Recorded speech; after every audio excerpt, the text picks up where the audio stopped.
Lionel Messi যোগ দেওয়ার পর স্বপ্নের মতো সময় পার করছে ইন্টার মায়ামি। এক বছরের কম সময়ের মধ্যে মাঠ ও মাঠের বাইরে যুক্তরাষ্ট্রের ফুটবল পরাশক্তিতে পরিণত হয়েছে ক্লাবটি।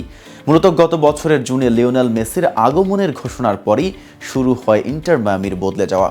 মেসি ম্যানিয়া কেবল শুধু মায়ামিকেই নয়, বদলে দিয়েছে যুক্তরাষ্ট্রের ফুটবল জগৎকেও। এ বিষয়ে বিস্তারিত জানাতে উষারবান স্পোর্টস থেকে আমি মেহেদি হাসান আছি আপনাদের সাথে।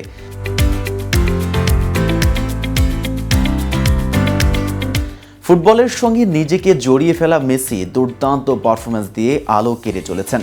গত রোববার যেমন মেসির দল ইন্টার মায়ামি ৬-২ গোলে ন্যাশভিলকে হারিয়েছে। ম্যাচে হ্যাট্রিক করেছে মেসির সাবেক বার্সা সতীর্থ লুইস সুয়ারেজ। তবে সবচেয়ে বেশি আলো কেড়েছেন মেসি। ৫ গোলে সহায়তা দিয়েছেন তিনি, যুক্তরাষ্ট্রের লিগে এক ম্যাচে যা সর্বোচ্চ গোল করানোর রেকর্ড।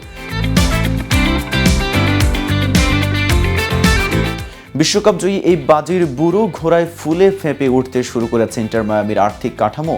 দর্শকদের আগ্রহ বাড়ার পাশাপাশি বাণিজ্যিকভাবেও এখন শক্তিশালী অবস্থানে পৌঁছেছে মেজর লিগ সকারের ক্লাবগুলো। তবে সবচেয়ে বেশি লাভ হচ্ছে মেসির ক্লাব মায়ামির। আর্জেন্টাইন কিংবদন্তি কিভাবে ইন্টার মায়ামির ফুটবল বাণিজ্যের চিত্র বদলে দিয়েছেন তা নিয়ে সম্প্রতি কথা বলেছেন ক্লাবটির জেনারেল ডিরেক্টর হাভিয়ের আসেন্সি। আসেন্সি জানিয়েছেন, মেসির আগমন ক্লাবের অর্থনৈতিক সমৃদ্ধিকে ত্বরান্বিত করেছে এবং চলতি বছর ক্লাবটি প্রায় $20 কোটি আয় করবে, বাংলাদেশি মুদ্রায় যা প্রায় 2200 কোটি টাকা। আসেন্সি আরও বলেন, মেসি আসার পর মায়ামির প্রত্যাশিত আয় $6 কোটি থেকে বেড়ে এখন $12.50 কোটি থেকে $13 কোটি পৌঁছে গেছে। এবছর $20 কোটি বেশি আয় করার আশা হচ্ছে।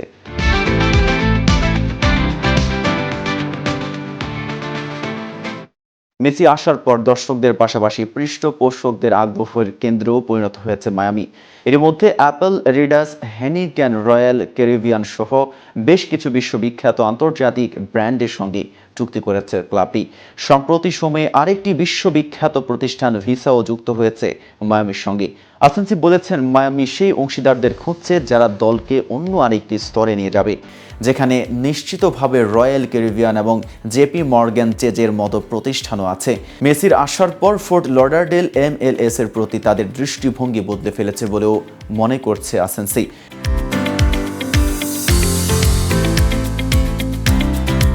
ব্যাপারটিকে তিনি মেসির মতো তারকার শক্তি হিসেবেই দেখছেন। এছাড়া মেসির আগমনের পর মায়ামির টিকিট বিক্রি, মার্চেন্ডাইজিং সহ অন্যান্য ক্ষেত্রে এসেছে আমূল পরিবর্তন। শুধু যুক্তরাষ্ট্রেই নয়, আয়ে ইন্টার মায়ামি এখন ইউরোপিয়ান ক্লাবগুলোকে টেক্কা দিচ্ছে বলে মন্তব্য করেছেন আসেন্সি। তো ভিউয়ার্স, এই সম্পর্কে আপনার কোনো মতামত থাকলে জানাতে পারেন কমেন্ট বক্সে। আর ভিডিওটি ভালো লাগলে লাইক, শেয়ার করতে ভুলবেন না। আজ এ পর্যন্তই। এতক্ষণ সাথে থাকার জন্য ধন্যবাদ। নিত্য নতুন সকল আপডেট পেতে উষারবান স্পোর্টসের সাথেই থাকুন।